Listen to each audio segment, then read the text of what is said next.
India Array, Eyes of the Heart, 13 minutes after 11 o'clock. Isikhathi sisho kanjalo ekseni emsakazweni Inanda 88.4 FM uhlelo asilungiseni. Namhlanje ingxoxo yethu ithi collective trauma in black communities. Ithimba ke liphelele. Ngicela ukuthi indaba enhle engakaqula baba. Ushaye khona. Ngicela ukuthi nje 2 minutes bese ngidlula ngiye kumlaleli. Yeah, look, sixolisa lapha eMadlamini I reality yethu inje. Uma uhlinza indlovu uyihlinza kancane ngoba ngeke ukwazi ukuyihlinza iqede in a day. You cut small pieces, dry and put aside ukufika abanye kanjalo. Nomkhomo uhlinzwa kanjalo. Trauma is devastating for everybody bawethu. Yeah. Konke okwenzakalayo kugcina kulimele ngenxa ukuthi we are traumatized. So as a collective, as a society, kufanele ke sibheke lama institutions ethu, the school, the church and community. Oh yeah. If we were Muslims, we're gonna look at the Ummah. The Ummah will have to look at the masjid, the community, which means Ummah, and then the role of the Imam in helping. Bese kuthathwa ke ngoba they are so enriched in kuma psychologists. Abeka abantu nama psychologists like Muslims. Bese kuthathwa those people bacelwe ukuthi basebenzisane nama imam in order to uzingamthathe umfundisi. Okay, all right. In Christian communities bacele bona laba befundisi but abefundisi manje banama ego, they won't want to work with psychologists ngoba uzocaba nje psychologist izothatha ibandla lakhe. Spiritual low self esteem iyababulala abafundisi be South Africa yena. Step 1 is to acknowledge and validate the community's hurting. Identify ukuthi kwenzakala notshwala, prostitution, abazala bangakwazi ukuparent yabo kanjalo, you know, that lying pastors and pastorpreneurship. Pastorpreneurship abefundisa abayifunela imali nje abalalele namakhosazana abantu lesonteni who are causing havoc and destruction. Uma siphila kwi society la ukuze khona umfundisi uboshiwe ubezama ukugwazela ijaji ukuthi athathe lonke ibandla. It's evidence of how shallow spiritually we are as a community. Amamandla amaningi aphakathi emenkantolo kubangwa leadership. It's not about leadership, kubangwa imali ekugcineni. Now trauma uma uye esontweni sengivala Pundra Joyce. Umuye esontweni, we've got prostitutes, we've got porn stars, bad eating habitants, alcoholics, drug addicts, liars, gossipers, konke kuhlangene lana. So it will tell you something with isonto is one of the most trauma born institution you can ever find. And all of them are trying to get some healing. But bokubheki outcome yalonto ikandali eyiningi zivela ngaphakathi esontweni ngoba kusuke kuphuthuka kulika le trauma yabantu abangaphakathi. Yeah. Ungakavali Queen Rejoice ngithe kunencwadi lapha eZakafo uzoyifunda le esho Dimbane ngempela yamabandla amasonto angasetshenziswa kakhulu ngoba even iBhayibheli ungadila nalento ye trauma ngeBhayibheli mawazi yabo angithi manje njengoba ngisho ethi mina maze uDimbane nama programs akhe kodwa njengoba esho ukuthi bashawele lo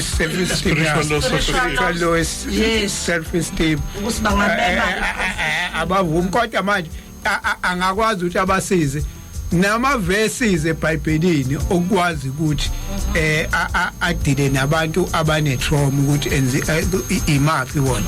Uyazi iWorld Health Organization inento ekuthiwa ama collective workshops adila ne trauma na inohlelo ongathi even if ungena ku website yakhona uthole iWorld Health Organization isebenza kakhulu ke yona nama university students. Okay. Wona lawo psychology nani ngoba if kuthathwa lawo ma students ukuba leso sebenza ne UKZN sithathe lama students akhona integrate khona la kube kwama students mhlambe no professor wabo abe khona it's part yaleyo nto leyo nawo alekelele ukuthi azodila ngoba azobe observe abantu ethatha ama note lezi zinto ziyodiscuss yabo babone ukuthi bangaqhamuka kanjani nama solutions emphakathini so ingenzeka lento inkinga ikubantu abaholayo yabo if bengayivuma njengoba ngisho ngithi bakhona abantu amathuluzi okuletha abayibonayo futhi lento kodwa mawuzoya kubantu abane trauma abaphethe department uthi uyipresent izofika ibe nenkinga kukhona lencwadi ngoba nazi isikhathi esihambile izaga 4 izaga nathi khona ya izaga 4 uthe verse 16 ngokuba abalali uma bengenzanga okubi ubuthongo buyasuswa uma bengakhubekisanga umuntu abantu abane trauma ke lapho kuze kuphele ngisho ubuthongo abalali ngoba ngazange khubekise umuntu yes ngoba manje yabona iqala kahle lento ngoba ngithi iphezulu mawuqala kwani ngiqala phakathi ngathi iyalo kayisi eyalingani zakhe ukuthi ziphathe kanjani bese singahlanganyeleki nalapho ngoba balala ingane ne trauma ilalanga izolo sidansa kuze kusa inamali bashiya ingane abanye bayabuya kuthiwa ingane ishile ngoba ubeshiya ikhandlela kwasho umjondolo uyajana kuphela ubuthongo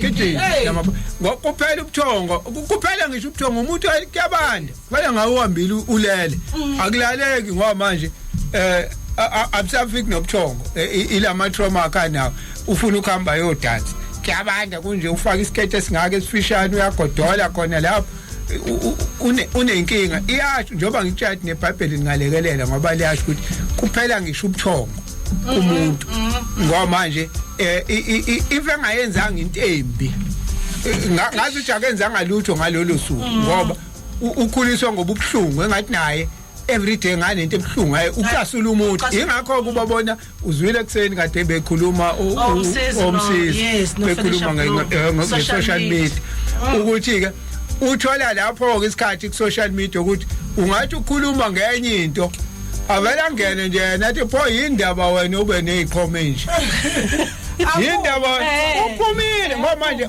ile ncwadi lethi ile nto ethi ke ebusuku ngeke afikelwe nawe ubuthongo manga ukuthi akazange aphoqe umuntu on that day because lo muntu is so traumatized ngalendlela ukuthi angikwazi ukuphila ngazange ngiyenze into embi fanele every day ngenza into embi yabo so i-trauma injalo ke so manje sebethola ispace ke lapha ku social media ukuthi ahambe akayoyenza ukhuluma enye into nje afake enye into khona lenye incwadi bengishilo Genesis 1 sesiyagcina verse 28 manje ngivule nakho ngavula lesinginomela ezulu ngaqala noma ngalithi ya bese lincane uthini la kancane nje.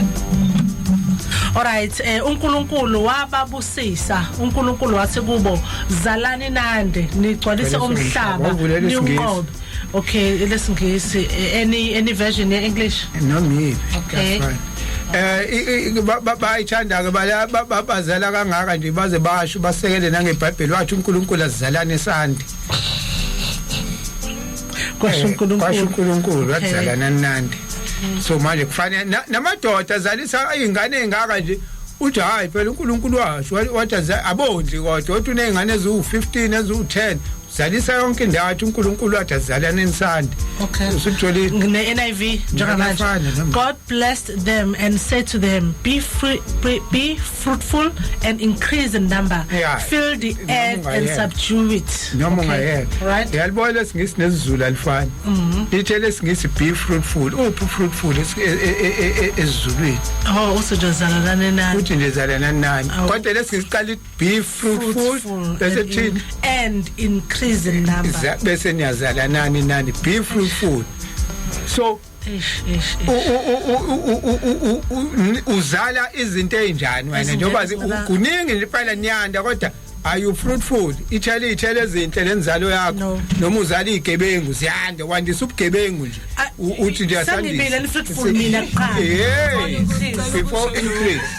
before increase in fruitful ibisibheka futhi leyo nto ekuthenini abekusabhekwa lento le ikhulumayo ibisibhekiswa kubantu abagay zongayifaka lento so manje namesenenza kanjena uNkulunkulu wadzalani nandi bayibambi ngendlela ngecontext ukuthi ithini be fruitful yabo enanda sebeshaya ngayo itrauma ngizokwanda kanjani itrauma hlangana phi lokubandanya wafaka ubambalele ukuthi wena ke uyithathe wena ibe kuwena qala before uzoyisa kobe no we are traumatized guys ngicela mhlambe ena before sisingenele ngicela ukudlula la ngoba sizobakhohlwe laba abala ku Facebook esikhathi samlayela uthi uKingdom obakhe asilungiseni ukuthula makwande in ourselves kuqala nasemndenini wethu into enikhuluma ngayo hits home kuthina sonke nami nje in my family nangu lokhu ukhuluma sezongwesi